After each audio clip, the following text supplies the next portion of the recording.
एक तस्वीर हजारों शब्दों के बराबर होती है और आप अपनी स्क्रीन पर जो तस्वीर देख रहे हैं, ये वही तस्वीर है। कहते हैं राजनीति में टाइमिंग का बड़ा खेल होता है, टाइमिंग का बहुत महत्व है।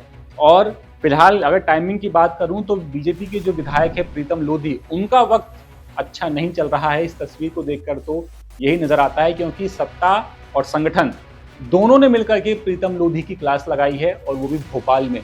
अब क्लास क्यों लगाई, आप अच्छे से जानते हैं। विधायक जो पिछोर के विधायक है बीजेपी के, प्रीतम लोधी, शिवपुरी की पिछोर विधानसभा सीट से, वो लगातार पिछले 3-4 दिनों से इतनी चर्चा में है कि हर मीडिया की सुर्खियां बने हुए हैं प्रीतम लोधी। और वो क्यों? क्योंकि ये हाथ धोकर के पीछे पड़े हुए हैं एक आईपीएस के, जिनका नाम है आयुष जाखड़, जो कि एसडीओपी हैं।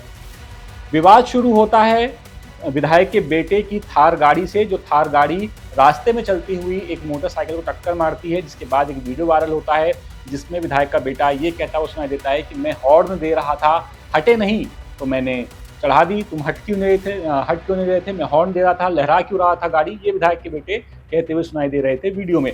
इसके बाद विधायक ये पोस्ट करते हैं कि मैं चाहता हूं जनता को इंसाफ मिले, जनता को न्याय मिले, मेरे लिए जनता सबसे ऊपर है। फिर जब पुलिस कार्रवाई करती है, पुलिस विधायक के बेटे को थाने बुलाती है, विधायक के बेटे वही अपने पूरे रौब में थाने पहुंचते हैं, लेकिन पुलिस वहां पर उनका जो राजनीतिक रौब है उसे खत्म करती है, उनकी गाड़ी का चालान काटती है। उनकी गाड़ी पर विधायक लिखा होता है और काली फिल्म चढ़ी होती है, उसका चालान काटा जाता है और उन्हें हिदायत दी जाती है कि आप थोड़ा कानून के दायरे में रहिए। लेकिन थोड़ा सा विधायक जी को ये बात बुरी लगती है। इसके बाद विधायक एक वीडियो जारी करते हैं, जिसमें एक वीडियो उनका सामने आता है। वीडियो में विधायक ये कहते हुए सुनाई देते हैं कि क्या करेरा एसडीओपी के डैडी की है।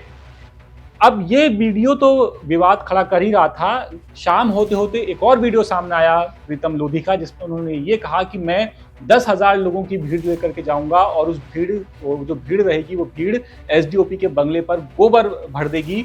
और ये पूछ रहे थे वो एसडीओपी से और एसपी से कि क्या तुम्हें दिल्ली से ऑर्डर मिल रहा है, क्या तुम्हें नरेंद्र मोदी ऑर्डर दे रहे हैं, क्या तुम्हें अमित शाह ऑर्डर दे रहे हैं, क्या तुम्हें ज्योतिरादित्य सिंधिया ऑर्डर दे रहे हैं, हमारा नेतृत्व भोपाल में बैठा हुआ है, तो तुम बताओ तुम्हें ऑर्डर कौन दे रहा है। ये कहना था विधायक का। जब ये सब कुछ हुआ, खूब विवाद मचा, तो दबाव था बीजेपी के ऊपर कि आखिर कार्रवाई कब होगी विधायक के ऊपर, बीजेपी सवाल कब पूछेगी अपने विधायक से। उसके बाद बीते दिनों जो बीजेपी के अध्यक्ष हेमंत खंडेलवाल, उन्होंने एक बयान दिया, एक नोट जारी किया, जिस पे कहा गया कि विधायक जो हैं प्रीतम लोधी, उन्हें 3 दिनों के अंदर जवाब देना होगा, अपनी सफाई देनी होगी इस मामले पर, वरना उनके खिलाफ कार्रवाई की जाएगी। उसके बाद आज यानी कि 23 अप्रैल को विधायक भोपाल पहुंचते हैं, और जब कई मीडिया हाउस जाके उनसे सवाल पूछते हैं कि आप भोपाल आए हैं, क्या आपको नोटिस मिल गया है, तो विधायक कहते हैं कि नोटिस नहीं मिला है, मैं खुद जाकर के नोटिस अपने हाथों में लूंगा। उनसे पूछा जाता है कि क्या आपने नोटिस पढ़ा, उसमें क्या लिखा हुआ है, विधायक कहते हैं कि हाँ पढ़ा है, लेकिन मैं पहले जाऊंगा, बात करूंगा, उसके बाद सारी बातें क्लियर होंगी। और जो बात हुई, ये वही बात है जो हुई जिसमें सीएम आपको बैठे हुए दिखाई दे रहे हैं, हेमंत खंडेलवाल बैठे हुए हैं और उनके सामने विधायक प्रीतम लोधी बैठे हुए हैं। और सीएम का जरा चेहरा देखिए गौर से इस फोटो में, सीएम के चेहरे पर आपको गुस्सा साफ नजर आएगा इस फोटो में। अब सीएम और हेमंत खंडेलवाल के सामने जब विधायक की पेशी हुई, उसके बाद जब वो बाहर निकले, उन्होंने क्या कहा, जरा हम आपको ये सुनाते हैं, सुनिए। हमारा परिवार जनसंघ जनता पार्टी और भारतीय जनता पार्टी का सफ़र तय किया है। 3 पीढ़ियां लगी हमारे भारतीय जनता पार्टी के खून पसीने से सींचने में। हम सच्चे सिपाही हैं भारतीय जनता पार्टी के। हमारा जो लड़के का जो प्रकरण हुआ है उसमें केस पंजीबद्ध हुआ है, कोर्ट में गया है। दूसरा, पुलिस ने जो कार्रवाई की है वो कार्रवाई हुई है, उसमें हमने सहयोग किया है, पूरा सहयोग किया है। गाड़ी भेजी, जमानत के लिए लड़के को भेजा। उसमें इतना है, लड़के को जो उसके निकाला गया था रोड पर जुलूस, उससे थोड़ा सा आहत हुआ है। उसमें मैंने कुछ शब्दावली गलत बोल दी है, अगर किसी अधिकारी को बुरी लगी हो तो मैं खेद व्यक्त करता हूं उसमें।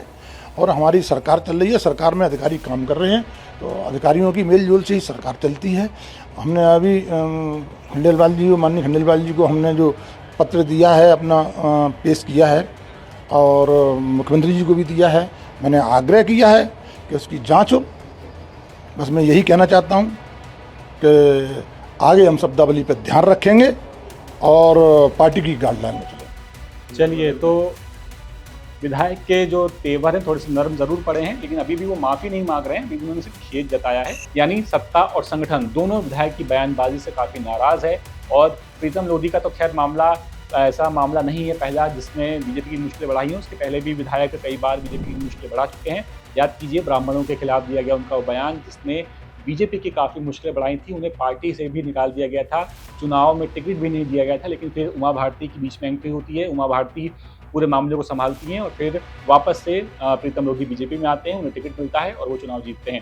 लेकिन खैर अब ये जो तस्वीर है ये चर्चा का विषय बनी हुई है मध्य प्रदेश में, और देखते हैं कि क्या इस तस्वीर के बाद जो हाव भाव हैं सीएम के, क्या इन हाव भाव से विधायक कुछ सीखते हैं, क्या कुछ बदलाव आता है विधायक की भाषा और बोली में। आपको क्या लगता है, बदलाव आएगा या नहीं, आप हमें कमेंट करके बता सकते हैं। और द सूत्र को सब्सक्राइब करना बिल्कुल मत भूलिएगा। आपके जो भी सुझाव हों, आपकी जो भी शिकायतें हों, आप हमें वो कमेंट करके बता सकते हैं। फिलहाल इस वीडियो में इतना ही। कैमरा पर्सन सईद खान के साथ मैं अतुल द्विवेदी, द सूत्र, भोपाल। लेटेस्ट, इन्वेस्टिगेटिव और इन डेप्थ खबरें देखने के लिए ज्वाइन कीजिए द सूत्र का व्हाट्सएप चैनल, सब्सक्राइब कीजिए यूट्यूब चैनल, लाइक कीजिए फेसबुक पेज और पढ़ते रहिए www.daसूत्र.com।